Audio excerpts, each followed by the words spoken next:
Сайн байцгаана уу. За өнөөдрийн бичлэгээр бас технологи нь outside candle-ийн талаар нэлээд асуусан мэт энэ талаар ярьж өгье гэж бодлоо. За outside candle гэж ямар candle-ийг хэлдэг хэрэг ер нь бол өмнөх бичлэгтээр тайлбарласан тий. Өмнөх лааныхаа high low-ыг одоо энэ high low-ыг хоёр тийш нь high low-ыг хоёр тийш нь нэвтсэн candle-ыг бол outside буюу өмнөх candle багтаасан candle гэж хэлээд байгаа тий.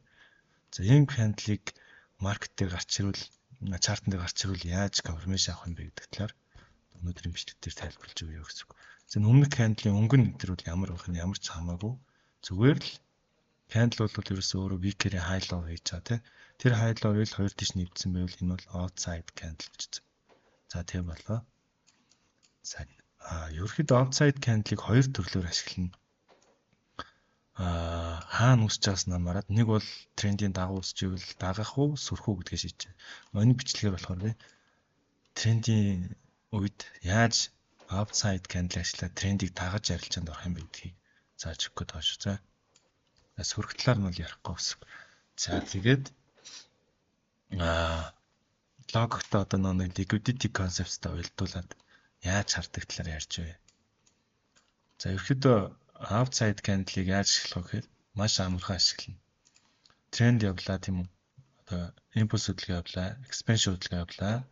За тэгээ consolidation хөдөлгөөн яваад тэгээ бид нэр consolidation хөдөлгөөний хай дээрээс одоо дараагийн импульс хөдөлгөөний дарыг одоо уналттай болол тий sell орно тийм үү?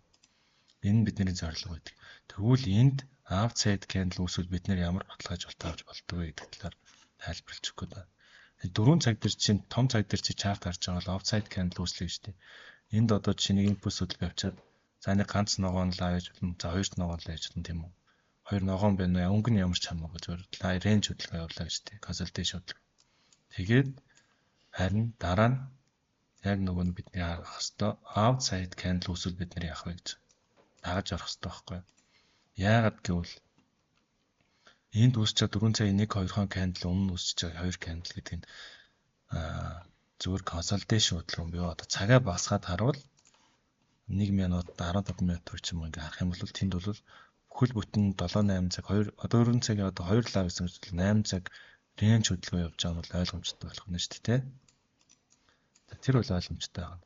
Тэгвэл outside candle үсээд байгаа нь биднэрт ямар боломж өгöd байгаа юм гэхээр таад нөө юуг мэдэх бах те. За ийм хөдөлгөөн гэдэг. Liquidity concept-ийг мэдэх бах те. Одоо ингээд ханш рейнжилж яхад ханш хэрэг унах ч байгаа бол buy side руу дайраад үндсэн хөдөлгөөнөө оруулж ирдэг гэдэг концепт байдаг шүү дээ. Энэ дээр байгаа liquidity-нуудыг ер нь бол заавал авнаа. Оо. Liquidity руу дайрчиж ундаг гэх те. Энэ нь одоо яг ямар зорилготой ийм хөдөлгөөн их хэрэгтэй явдгийг гэхээр за энэ бол нөгөө нэг зээл бол маркет бол тий auction theory дуудлага бодлооны онолоор ажиллаж байгаа тий. Зүгээр энэ дээр хүмүүсийн stop loss ганцхан байрлаж идэм биш. Энд buy pending order ч байгаа. Buy stop order ч байгаа. Тийшээ яах гэж энэ хашийн зорилттой биш орж ирээд байгаа гэхээр зүгээр чин чамайг заавал алдагдлалд оруулах гэдэг гол зорилго нь бол биш байхгүй юу? Хүмүүс бол зөвхөн хүний stop loss хаант хийх гэж л маркет хөдөлдөг гэж ойлгоод иж магадгүй. Тийм бол зорилготой биш. Хамгийн гол зорилго нь энэ stop loss, энэ buy stop order гэдэг бол зарах захиалга гэсэн үг тийм. Алдагдлаа хүлээгээд гарч байгаа захиалгууд таахгүй. Харин тэр захиалгыг нь ашиглаад энд алгоритм өөрсдийнхөө ордрыг байршуулад одоо ямар нэг байдлаар зах зээлийг крашлахгүйгээр ордер одоо баг одоо liquidity бүхтэй хөрвөх чадварын шаардлагыг хангаж байгаа гэсэн үг байхгүй ингэж оруулж. Тэгэхгүйгээр бүгд энэ чэнэс одоо захиалгууд нь биелээд шортлтаа хараад ивэл яхаа хин энэ эсрэг талд нь ордер байрлуулах юм бэ те. Тэгэхгүйгээр маш олон ордеруудыг нэг зэг рүү цуглуулж агаад өөрсдийнхөө ордерыг нөгөө талд нь гэж крашлахгүйгээр байрлуулж оруулж байгаа нь бол одоо liquidity concept-ийн гол утга санаа байхгүй. Тэгжиж дуудлага бодлогын онол маань яг нэрүүл зах зээлийн маань ажиллах боломж нь бүрдэж байгаа гэсэн. За тэгэхээр outside candle яадаг вэ гэхээр яг энэ маркетинг энд үүсгэж consolidation хөдөлгөөний high руу дайраад унж байгаа нь өөрөө энд харж байгаачлан те нөгөө дунд нь үсэж байгаа range хөдөлгөөний high-ыг энэ week-ээр эвдээд manipulation хийгээд эсрэг талд нь одоо өөрсдийнхөө ордыг байруулж байгаа. Байрлуулсан гэдэг нь энэ outside candle үүснээр харагдана гэсэн үг байхгүй юу? Бид нэртэй outside candle үүсвэл яг тренд үе таахтай. Outside candle үүслээ шууд дагаад enter хийж болох нэ гэсэн үг юм шүү дээ. За өсөлтийн үед бол ялгаагүй. За тренд өслөө дараагийн correction хөдөлгөөнд хэдэн цаг дээр харж байгаа намаагүй. Outside candle үүсвэл бид дагаад орно гэсэн үг байна шүү дээ. За ийм л концепт байгаа хоёроос амархан. За хэдүүлээ чартн дээр хараа авчиад байна. За цагаас хамаараа за том цагууд дээр яаж явдаг гэхээр хэлээ тий. Weekly дээр outside candle яаж уссан бэ харъя. За энд нэг үссэн байна та харах юм бол энэ low-ыг доошогоо manipulation хийгээд энэ weekend рүү орж ирж байгаа. Buy буюу алгоритм өөрийнхөө ордыг шахаж оруулж байгаа гэсэн үг. Эрт орсон одоо liquidity-гээр бол тий энэ дээр stop bounty хөдөлгөөн хийгдэж байгаа гэсэн үг байна шүү дээ тий. Энд байгаа sell side дээр баян лаануудын доод liquidity рүү дайраад тэгээд өөрсдийнхөө ордыг long талтай байрлуулсан байна гэсэн үг. За тэгээд яаж юм? Энэ бол outside candle high одоо нөө энийг эзсээр outside candle ч тэгээд өсөлтийн хөдөлгөөн явсан байна тий. Тэгээ маркет дэше өссөн байна. За энд бол ингээ орж болохоор байсан байна. За одоо энд бүр яг одоо нэтрих хамгийн гоё концепт гэсэн энд харагдаж байна тий. Зах зээл ингээ харах юм бол энэ swing high-ыг дэшигээ өвдсөн байна. Тий. За дараа нь доошоо гайсан байна. Sell side дээр ба энэ liquidity руу дайраад outside candle ингээ таагдсан байгаа. Тэр нь юу гэсэн үг вэ? Тренд өсөлтөө энэ яагаад ингэ зөвхөтөд. За энийг үрцэрч.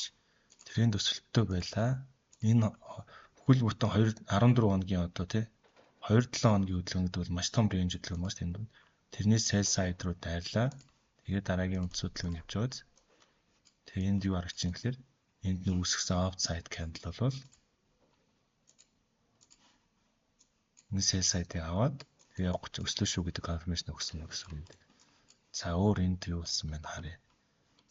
За өөр outside candle байна. За энэ том өсөлтийн хөдөлгөөн явах юм энэ дараа expansion хөдөлгөөн явуулаад энд баахан correction явуулаад яг өсгийнхөө өмнө харах юм бол энд үсгсэн candle харах юм бол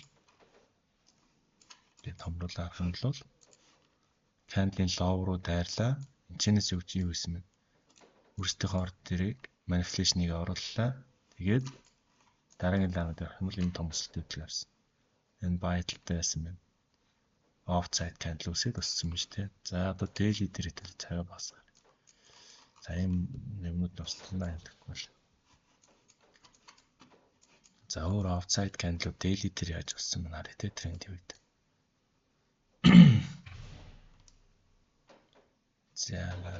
За outside candle ашигладаг индикаторууд бас байдаг. Тэрийг ашиглаад бас харчиж болно шүү. За манайхаа. Би бол яг энэ харж аваад зураа явчих. За трендийн үед үссэн юм шиг байна. Жишээ нь энд одоо үссэн юм тий. За тренд өсөлт явж илаа. Трендийн дагуу expansion хөдөлгөөн явлаа. Бага range хөдөлгөөн явж аваад яг өсгийнхөө өмнө яасан бэ? Энэ candle swing low руу manipulation хийгээд outside candle үслээ өсөө явсан байна. За daily дээр тэгж олон бас харагдахгүй байх шиг байна. За энд маш том outside candle үссэн байна. Зайсан байна. Энд consolidation хөдөлгөөн явлаа. Дээд хай руу manipulation хийлээ тэгээ унасан байна те.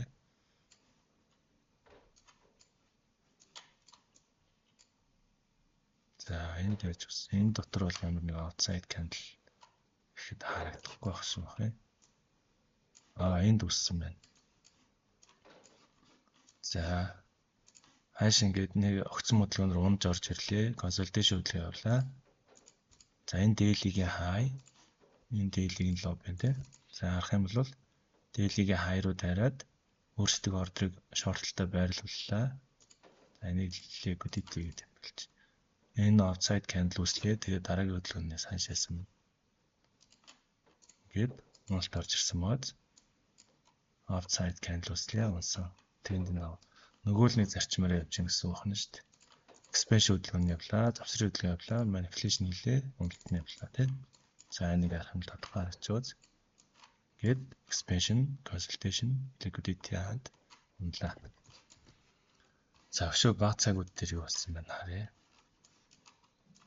Гэх мэтлэн ингээл хараа явчихна. Ерөөсөө мангар ингийн трендийн дагуу энтри гэж бол. Харин offside candle сөрөх загварсаа сайн нэг харагдах шиг лөө тий. Тэр нь бол арай өөр. За одоо энэ чинь харъя л да төлөөр хаана үссэн байх. Offside candle чинь байна. За жишээ нь энд үссэн байна тий. За энд ингээ expansion хөдөлгөөн уналт явлаа. Унлаа. Тэгээд харах юм бол энэ candle-ийн өсөлтийн candle-ийн high low-ыг харах юм бол дотор нь багтаж харагдсан мөр энэ дараагийн candle багтаж харагдсан бол outside candle байна. Тэгээ энэ яаж юм хэлэр энэ 4 цагийн бүхэл бүтэн нэг candle гэдэг бол энэ candle-ийн weakness энэ хүртэл range хөдөлгөөн авсан баг гэсэн үг тий. За энийг бүр ингэж шаардлагах уу? Энэ дотор тий.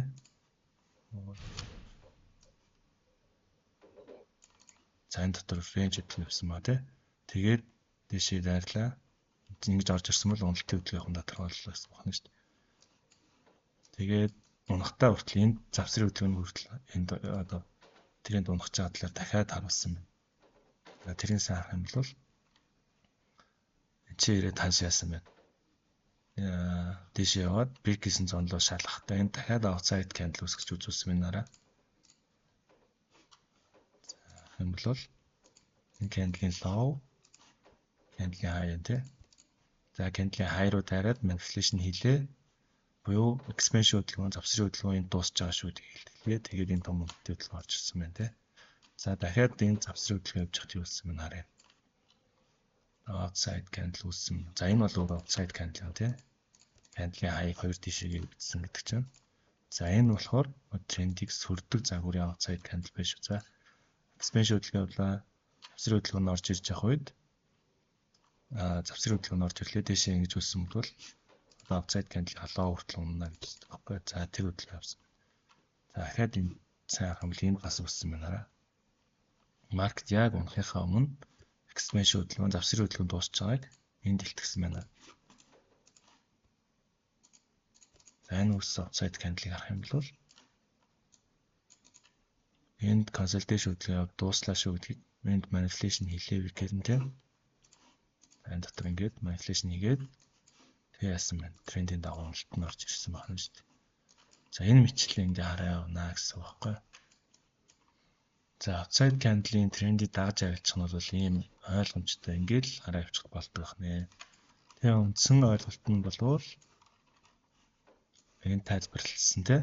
Үндсэн expansion хөдөлгөөн аваад consultation хөдөлгөөн дуусч байгааг буюу энэ consultation хөдөлгөөний үүсгэсэн high руу market одоо liquidity хаант хийж гэсэн үг тийм. Буюу өөрсдийнхөө захиалгыг ажмаар энэ дээр байгаа stop loss buy stop order-ыг ашиглаад оруулах зорилготойгоор орж ирсэн хөдөлгөөнийг таньж байгаа нь одоо энэ outside candle ашиглаад танаад багаж entry хийж болох нэ гэсэн үг. За тэгэд арилжаанд намжилт төсөө. Юу яагаад нэрэ YouTube-ийн доор description хэсгээр Telegram channel-ийн линк байгаа. Тэрүүгээр ороод асуух зүйлсэн бол асууж болно. Зарим хүмүүс нь яаж холбогдох вэ гэдэг шиг л тий. За анхаарал тавьсанд баярлалаа.